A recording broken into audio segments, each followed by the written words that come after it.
বলো কেমন হয়েছে? ও ফ্যান্টাস্টিক। জীবনে খাইনি।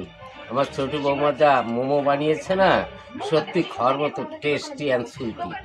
হ্যালো গাইস, তোমরা সবাই কেমন আছো? আশা করছি ভালো আছো। তো আমার বাবার মুখেই তো শুনলে মোমোটা কেমন হয়েছে। তো চলো পুরো ভিডিওটা দেখো, আশা করি তোমাদের ভালো লাগবে। তো জীবনে কোনো দিন বাড়িতে এখনও পর্যন্ত মোমো তৈরি করিনি, সেটাই আজকে করতে চলেছি।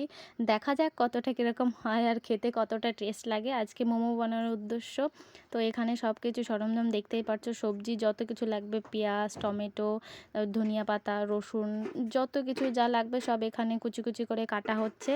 আর এই যে সব কাটাও হয়ে গেছে তোমাদের সঙ্গে কথা বলতে বলতে। তারপরে এই দেখো আদা, সব মানে যত কিছু লাগে, অনেক সবজি লাগে, সব কিছু কেটে গামলিটার মধ্যে রেখে দিলাম। তারপরে পরিমাণ মতন তেল দিয়ে আর বৌদি হচ্ছে মাংসর পিসগুলো ভেজে নিয়ে তারপরে হচ্ছে যত কিছু মানে সবজি কেটেছিলাম, বাঁধাকপি, টমেটো, পেঁয়াজ, লঙ্কা, তারপরে বরবটি, যা যা লাগে সব কিছু দিয়ে মিক্সিং করে ভালো করে একটা পুর মতো বানিয়ে নিয়েছিলাম। তারপরে বৌদি সব কিছু দেওয়ার পর আমি একটু নেড়ে নিলাম, কারণ এটা হচ্ছে আমার জীবনে ফার্স্ট মোমো তৈরি করছি। এর আগে মোমো খেয়েছি, কিন্তু মোমো খেতে ভালো লাগে, বাড়িতে কোনো দিন ট্রাই করিনি, এটাই ফার্স্ট। দেখা যায় কীরকম হয়। তো আমি এখানটায় নেড়ে নিয়েছিলাম। তো কথা বলতে বলতে আমার নাড়াটা প্রায় কমপ্লিট হয়ে গেছে।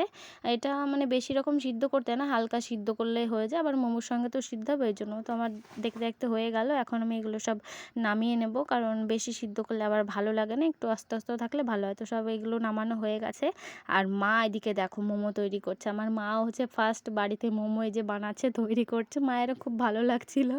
আর আমি সত্যি কথা বলতে আমি কিচ্ছুই করিনি, আমার মায়ের তাকানটা জাস্ট দেখো, মা একদম আলতো করে ধরেছে হাতে, এই যে সব করেছে মা আর বৌদি, আমি শুধু দেখেছি আর খেয়েছি। আমি টুকটাক যেটুকু পেরেছি ততটুকু করেছি। আমি মোমো টোমো কিছুই তৈরি করিনি, সবই মা আর বৌদি করেছে।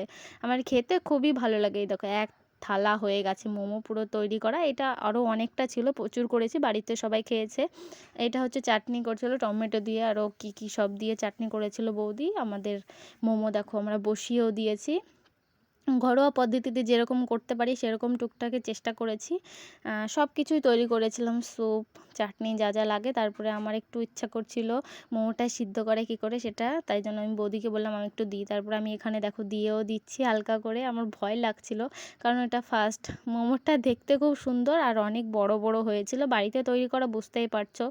আর বাজারে তো ছোট ছোট মোমো, খেতে খুব দারুণ লাগে। বাড়ির খাবার আর বাজারের খাবার আলাদাই তফাৎ। তো আমার দিতে খুব ভয় লাগছিল, কারণ কিভাবে দেবো, লেগে যাবে কি না। তো এখানে আস্তে করে জাল দিয়ে দিয়েছি। তো আমার দেখো আমার নামানো হয়ে গেছে, এবার আমার বাবাকে দিয়েছি খেতে। আমার বাবা যা বলেছে তোমরা তো প্রথমেই শুনলে যে কেমন হয়েছে কি না। তো গাইস, তোমাদের ভিডিওটা কেমন লাগলো অবশ্যই কিন্তু কমেন্টে জানিও। আবার একটা নেক্সট ভিডিও দেখা হচ্ছে। টাটা, সবাই ভালো থেকো।